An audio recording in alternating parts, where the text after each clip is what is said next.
मैं आपको आज चार ऐसी इंडस्ट्रीज बताऊंगा, चार इंडस्ट्रीज अच्छी और चार बुरी इंडस्ट्रीज जिनके बारे में आपको पता होना चाहिए। जो नेक्स्ट 10 ईयर्स में इन इंडस्ट्रीज में चेंजेस होंगे, जॉब्स घटेंगी बढ़ेंगी। जैसे कि मैंने लास्ट वीडियो में बताया था कि ऑटोमेशन का ही इफेक्ट सब कुछ इंडस्ट्रीज में चेंज करता है। कुछ कंपनीज बैंकरप्ट हो जाती हैं, कुछ कंपनीज बिलियंस में चली जाती हैं। तो पहले मैं आपको वो इंडस्ट्रीज बताता हूँ, वो सेक्टर्स बताता हूँ जिनमें जॉब्स कम होंगी आगे चल के और अभी भी हो रही है। तो पहला सेक्टर जो है वो है बैंकिंग सेक्टर। बैंकिंग सेक्टर सबसे इम्पोर्टेंट सेक्टर है, क्योंकि इस सेक्टर में आप देखिए आजकल हम ना तो बैंक में विजिट करते हैं। पहले हम बैंक डिपॉजिट करने के लिए भी बैंक में जाना पड़ता था, बैंक से पैसे विड्रॉ करने के लिए भी बैंक में जाना पड़ता था। बहुत सारे काम ऐसे होते थे जो बैंक से ही होते थे। इवन पहले तो इतना ज़्यादा बैंक में होता था कि बैंक में इतनी लंबी लंबी लाइनें होती थी कि आपको कोई काम करने के लिए सोचना पड़ता था कि बैंक में जाऊं या ना जाऊं। उसके बाद एक रेवोल्यूशन हुआ एटीएम। एटीएम में क्या हुआ, आपको किसी भी टाइम पैसे निकाल लीजिए, डिपॉजिट भी कर सकते हैं आप तो और उसके बाद एक रेवोल्यूशन हुआ इसमें कि अब बैंकिंग इंडस्ट्री में आपको अब देखिए डिजिटल मनी हो गया। अब आप किसी को पैसा डिजिटली कहीं से भी ट्रांसफर कर सकते हैं। किसी को शॉप कुछ सामान खरीदना है, ऑनलाइन पेमेंट होगा। किसी को शॉप पे पैसा देना है, उसको भी ऑनलाइन चला जाएगा। तो आप देखिए बैंकिंग सेक्टर कितना हो गया। तो मेरा सजेशन ये है कि बैंकिंग सेक्टर में जॉब्स कम होंगी और बैंकिंग सेक्टर में जॉब्स आप ना ही अप्लाई करें और ना करें तो अच्छा है, क्योंकि इस पूरा ऑटोमेशन में इसमें बहुत जॉब लॉस हो चुका है और आगे भी होगा। दूसरा सेक्टर जो मुझे लगता है कि सबसे ज़्यादा इफेक्ट होने वाला है ऑटोमेशन के चलते, क्योंकि ये कोरोना रिसेशन ये तो अभी आया है, इससे पहले से ही ऑटोमोबाइल इंडस्ट्री में तो प्रॉब्लम थी ही। ऑटोमोबाइल इंडस्ट्री में कह सकते हैं, ऑटोमोबाइल में तो मैन्युफैक्चरिंग में रोबोटिक्स का पहले से ही काफ़ी यूज़ होता है और रोबोटिक्स की वजह से उसमें बहुत जॉब्स जाएंगी।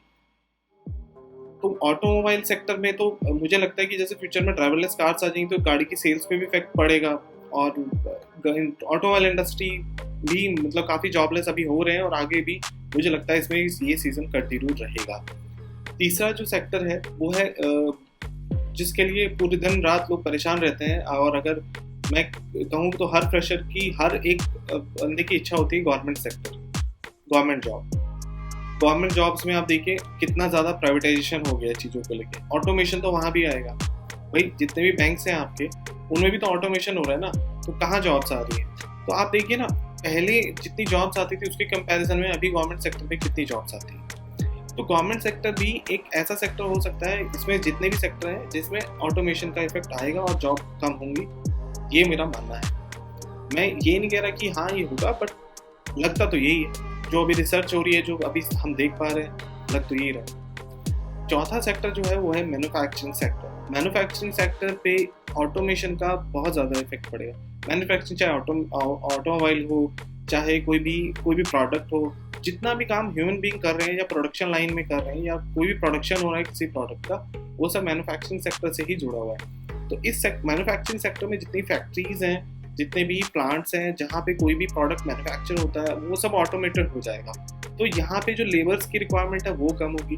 तो आपको इन चीज़ों के लिए केयरफुल रहना है कि आप जिस सेक्टर में जा रहे हैं या आप अपने बच्चों को जिन सेक्टर्स में भेजने की सोच रहे हैं, तो आप ये देखिए कि ये सेक्टर में जॉब्स फ्यूचर में होगा या नहीं होगा। ऐसा ना हो कि जो सेक्टर का मैं कोर्स कर रहा हूँ, मान लो मैं मैकेनिकल इंजीनियरिंग कर रहा हूँ और कल को मैकेनिकल इंजीनियरिंग में कोई जॉब ही ना हो। मान लो मैं सिविल इंजीनियरिंग कर रहा हूँ, कल को उसमें जॉब ही ना हो। तो आपको इन चीज़ों का ध्यान रखना है।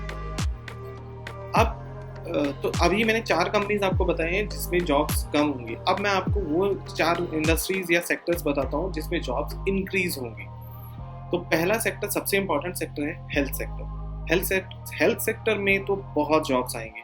अभी कोरोना के चलते तो लोग इतने हेल्थ कॉन्शियस हो गए हैं कि हेल्थ में ही जॉब आएंगे। और फ्यूचर में अगर रोबोटिक्स आ गए तो रोबोटिक्स को गाइड करने के लिए, एनालिटिक करने के लिए भी एक एक्सपर्ट मेडिकल बंदे की ज़रूरत होगी।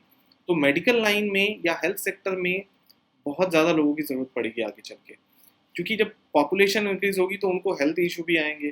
तो और उसके लिए आपको हेल्थ एक्सपर्ट चाहिए, क्योंकि सारे काम तो रोबोट से नहीं कर सकते।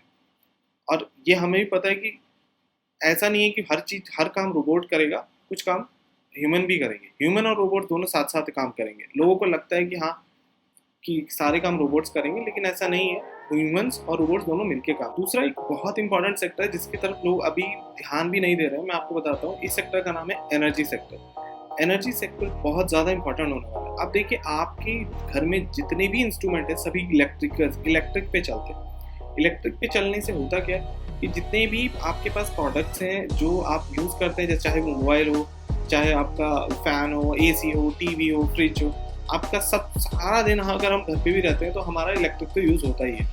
और सारे जितने, अगर आपने लैपटॉप भी लिया है और फ्यूचर में तो इलेक्ट्रिक कार्स आएंगी, बहुत सारी चीज़ें हैं। तो एनर्जी सेक्टर में जॉब्स इंक्रीज होंगी।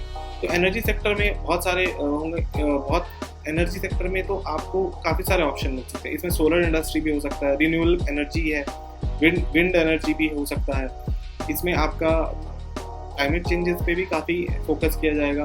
तो एमिशन कंट्रोल करने के लिए बहुत सारे जो रिन्यूएबल एनर्जीज हैं उनकी तरफ ध्यान दिया जाएगा। रिसाइकलिंग पे बहुत ज़्यादा ध्यान दिया जाएगा। अभी तो रिलायंस भी काफ़ी सारे इसी पे वर्क कर रही है कि रिसाइकलिंग कैसे करें, वेस्ट मैनेजमेंट हो गया। तो ये सब एनर्जी सेक्टर से ही जुड़ी हुई कंपनीज होंगी, तो जो इनमें आपको जॉब्स के लिए अप्लाई करना होगा। तो बहुत सारी जॉब्स इन्हीं में इंक्रीज होंगी।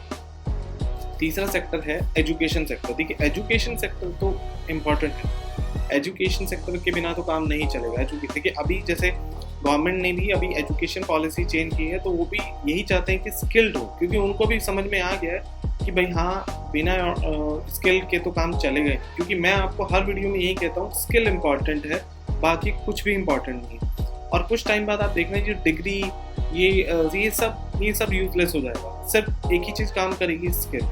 चाहे वो कुछ भी स्किल हो, आपको जो भी वर्क से रिलेटेड कोई भी स्किल हो वो काम करेगी, वो ही सक्सेस होगा। जरूरत पड़ेगी, चाहे वो ऑनलाइन हो चाहे ऑफलाइन हो, टीचर्स की ज़रूरत हमेशा पड़ेगी। तो ये सेक्टर भी एक मतलब जॉब बहुत ज़्यादा मतलब इसमें इंक्रीज होगी। चौथा सेक्टर है टेलीकॉम सेक्टर। टेलीकॉम सेक्टर में पहले इम्पोर्टेंट सेक्टर है, क्योंकि आज के टाइम में आप देखिए हर चीज़ इंटरनेट पे हो गई है। जब इतना सारा ऑटोमेशन होगा तो उसको कंट्रोल करने के लिए इंटरनेट चाहिए।